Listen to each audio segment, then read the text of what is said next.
नमस्कार. माझा मुलगा निखिल 28 तारखेला त्याचा ऍक्सिडेंट झाला होता रिक्षामध्ये आणि जवळच ऍक्सिडेंट झाल्यामुळे शेजारीच आपलं गुंजावन हॉस्पिटल मध्ये त्याला ऍडमिट केलं. तर त्याची कंडिशन खूप क्रिटिकल होती. ऍक्सिडेंट झाला त्याचा बऱ्याच प्रमाणात वाया गेलं त्याच्यामुळे, डोक्याला मार लागल्यामुळे. तर त्याला तातडीने हॉस्पिटलमध्ये आपल्या स्टाफच्याच कुठल्या तरी मावशींनी उचलून आणलं त्यांना आणि तातडीने त्याला इमर्जन्सीमध्ये ICU मध्ये दाखल करून डॉक्टर दर्शन जाधव सरांनी त्याला योग्य ती ट्रीटमेंट दिली. तर त्यांचे खूप धन्यवाद. आपण त्या परिस्थितीमध्ये खरं तर आमची कंडिशन पण नव्हती. स्टाफने पूर्ण सहकार्य दिलेले, मॅनेजमेंट आहे पैशांची इकडनं तिकडनं. पण आज मला जो बोलता येईल मी त्यांचं दर्शन सरांचं खूप खूप आभार मानतो की त्यांनी खूप योग्य ती काळजी घेतली मुलाची.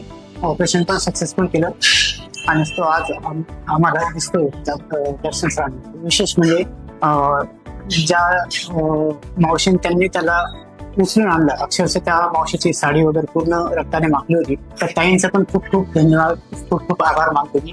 त्या ताईंमुळे सुद्धा एक प्रकारे मी असं म्हणू शकतो की माझ्या मुलाला दुसरा जन्म मिळालेला आहे.